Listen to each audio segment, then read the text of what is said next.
Assalamualaikum warahmatullahi wabarakatuh. Perkenalkan, saya Abdul Aziz. Saya akan mempresentasikan proyek akhir dari Sistem Manajemen Keamanan Informasi dari STT Terpadu Nurul Fikri. Nah, pada kesempatan kali ini di kelompok kami membahas tentang Cross Origin Resource Sharing atau CORS sebagai solusi dari keamanan suatu website. Baik, langsung saja kita mulai. Latar belakangnya, implementasi CORS pada proyek keamanan data sensitif seperti data Dukcapil, data Bank BSI, data paspor, data BPJS, dan data KPU menjadi kunci utama untuk mencegah serangan lintas asal yang seringkali menjadi metode eksploitasi dalam kebocoran data. Nah, fokus utama dari CORS adalah menghadirkan kontrol akses yang terkontrol, memenuhi regulasi privasi, dan memberikan respons yang aman terhadap kebutuhan cross origin. Nah, dengan implementasi ini, organisasi diharapkan dapat menciptakan lapisan keamanan yang kokoh, responsif, dan terintegrasi untuk melindungi informasi sensitif dan mencegah risiko serangan cyber pada data yang sangat penting.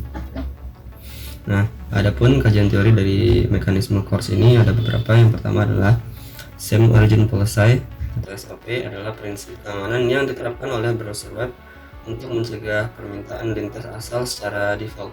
CORS diciptakan untuk mengatasi keterbatasan SOP dan memungkinkan server mengontrol akses lintas asal. Kemudian ada CORS Headers. Implementasi CORS melibatkan penambahan headers HTTP seperti Access Control Law Origin atau Access Control Law Method dan Access Control Law Headers oleh server sebagai tanggapan terhadap permintaan lintas asal.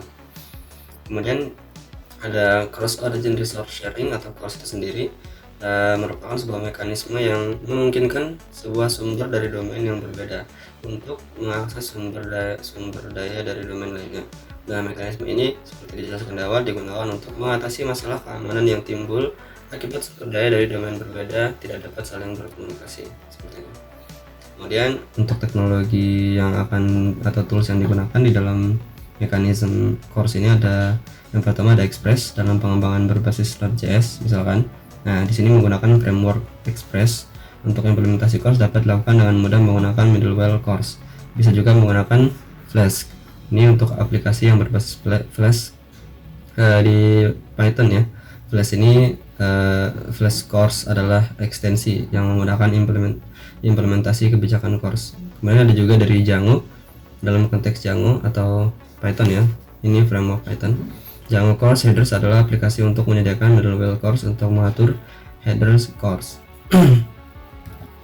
Kemudian selain itu ada juga Spring Boot yang digunakan pada aplikasi Spring Boot. Kalau ini di Java, konfigurasi CORS dapat diimplementasikan dengan mudah menggunakan anotasi atau konfigurasi XML.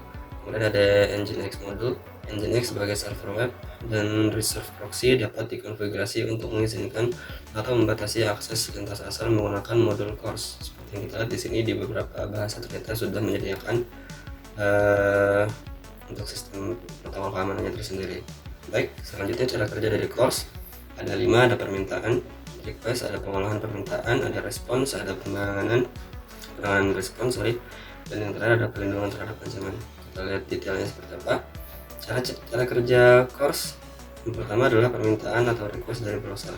Nah, asal permintaan, browser membuat permintaan HTTP ke server untuk mengakses sumber daya dari domain yang berbeda.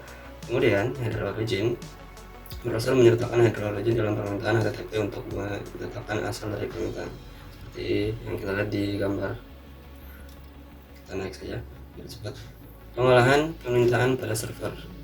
Nah, ada deteksi asal, server menerima permintaan dan mendeteksi asal dari header origin.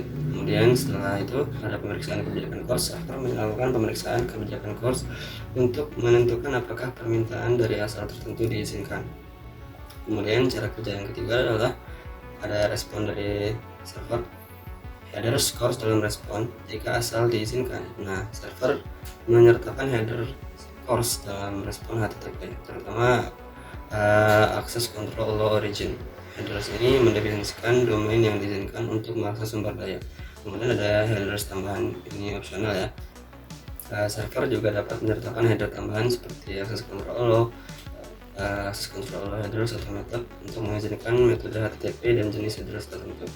Nah, kemudian ada credential. Jika aplikasi memerlukan pengiriman credential, misalkan cookies atau header gitu, server harus mengatur header header access control credential menjadi true seperti itu. Kemudian ada penanganan respon dari browser. Setelah itu ada verifikasi izin. Kemudian browser memeriksa header access control origin pada respon untuk memastikan bahwa domain asal sesuai dengan izin yang diberikan.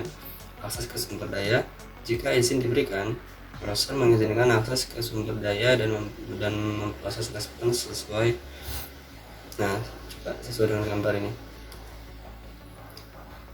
Kemudian langkah terakhir yaitu perlindungan terhadap ancaman keamanan. Setelah direspons, setelah disetujui, pre-flight request. Jika permintaan termasuk metode atau header kompleks tertentu, browser dapat mengirimkan pre-flight request terlebih dahulu untuk memeriksa apakah server mendukung permintaan sebenarnya. Kemudian ada validasi pre-flight. Server harus menanggapi pre-flight request dengan benar dan browser akan mengizinkan atau memblokir permintaan sebenarnya berdasarkan respons pre-flight. Oke, kesimpulan dari cara kerja CORS. CORS ini seperti dijelaskan di awal memberikan keamanan ekstra di tingkat browser dengan memberikan kontrol lebih terhadap akses lintas asal. Ini membantu mencegah potensi risiko keamanan seperti serangan lintas asal dan memastikan bahwa sumber daya hanya diakses oleh domain yang diizinkan saja. Nah, implementasi CORS mengharuskan server memberikan izin eksplisit dan browser memverifikasi izin tersebut sebelum mengizinkan akses ke sumber daya dari domain yang berbeda. Oke, bagaimana sih cara CORS bisa membantu keamanan sistem? Di sini ada 4 langkah. Yang pertama adalah seperti dijelaskan ada SOP dan origin policy, kemudian ada akses control, ada token keamanan, dan juga origin checking. Ada 4. Yang pertama adalah same origin policy. Tanpa CORS, browser akan menerapkan same origin policy secara ketat. Ini berarti bahwa halaman web di suatu domain tidak dapat membuat permintaan HTTP ke domain lain, yang secara efektif mencegah serangan lintas situs, cross-site request forgery, dan serangan lintas situs scripting.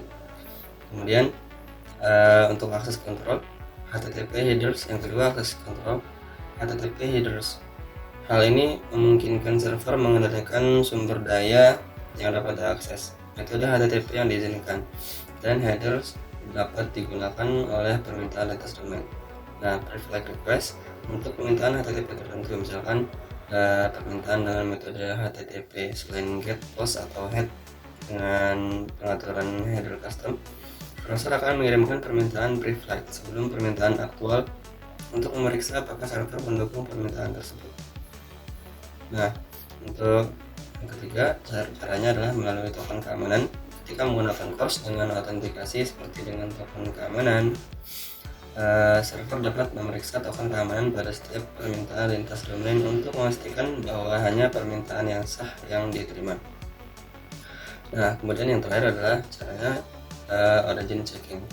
Server dapat memverifikasi asal permintaan dan memutuskan apakah harus mengizinkan atau menolak permintaan tersebut.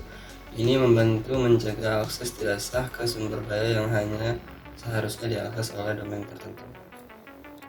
Nah, kurang lebih seperti itulah cara mekanisme dari CORS untuk menjaga website yang kita kelola. Baik, terima kasih. Assalamualaikum warahmatullahi wabarakatuh.